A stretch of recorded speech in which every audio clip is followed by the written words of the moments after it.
Latvijas Kultūras akadēmijas audzēkņi, topošie aktieri, režisori, operatori kopā ar Gulbenes novada jauniešiem 4 dienas pavadījuši rezidencē Mūsdienu mīti un tās laikā izveidojuši īsfilmas par 6 dažādām novada teritorijām, paralēli apgūstot aktieru meistarību kino. Pirmā diena tiešām bija tāda teorētiskā, lai Elmārs ļoti centās audiovizuāliķiem pateikt, ko negaidīt no aktiera, jo viņš nav kinoaktieris, vai ko drīkst sagaidīt. Un otrā diena jau bija tā, kurā sāka veidot šos scenārijus un stāstus, veidot šīs grupas, kuri sāka jau ceļot uz tām vietām. Vakardienu pilnu dienu filmēja, pilnu nakti montēja un lika skaņu. Un šodien 4. dienā notika filmu skatīšanās un analīze. Šāda rezidence visiem iesaistītiem bijis liels izaicinājums. Pirmkārt, tik īsā laikā atrast mītus vai stāstus par konkrētu novada teritoriju, paspēt uzrakstīt sižetisko situāciju, apzināt lokāciju un nepilnu 4-5 stundu laikā to izmēģināt un nofilmēt. Jo arī filmēšanas veids šīm īsfilmām izvēlēts netradicionāls.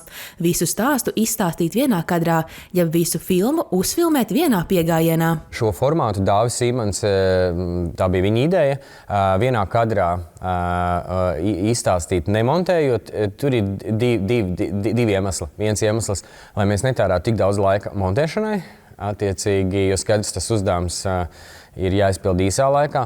Un otrkārt, kā vienā kadrā var lēkāt laikā. Attiecīgi, ka vienā nesamontētā plūdumā tēli, kas tur spēlē, var nonākt gan pagātnē, gan nākotnē. Un tas, manuprāt, ir diezgan labs izaicinājums. Un arī kino pasaulē ir tādi piemēri, kas ir tā filmējuši filmas. Tas bija mums pirmo reizi visiem tāda pirmā cīņa ar to, ka tev nebūs tā, ka skatiens šeit, tagad mēs nogriezīsim, pamēģināsim vēlreiz, bet tev ir jābūt perfektai choreogrāfijai cauri katrai tai lokācijai, kur tu iesi, kamēr kā ies, tev jājūt, kad kamēr ir uz tev virsū. Un šis bija tāds mums no aktieru puses liels tāds pārbaudījums atcerēties visas darbības pēc kārtas, kur turpināt dzīvot, nevis tā, tagad ko mēs tagad darīsim šeit un tā pasagriezīsim. Un arī pašiem kinostudentiem pirmo reizi bija tāda pieredze tiešām tagad sēdēt un tik īsā laikā izdomāt tagad šo visu mākslu, ko mēs te esam uztaisījuši. Režisors Elmārs Seņķos rezidences noslēgumā novērtēja, ka īsfilmu gala rezultāts esot pārsteidzoši labs, un par to jau drīzumā pārliecināties varēs ik viens interesents, jo jauniešu darbus plānots izrādīt arī publiski. Mums ir vienošanās, ka šīs filmas tiek sakoptas, salikti titri un sagatavotas un ar radītāju piekrišanu, un ar ko arī viņi ir piekrituši, tiek nodotas arī mūsu rīcībā. Un mēs vēlamies taisīt gan šo filmu skatīšanās seansu Gulbenes novada vidusskolā, kur kopā ar jauniešiem varēs viņi dalīties savā pieredzē, kā tas ir būt klāt un vērot šos procesus.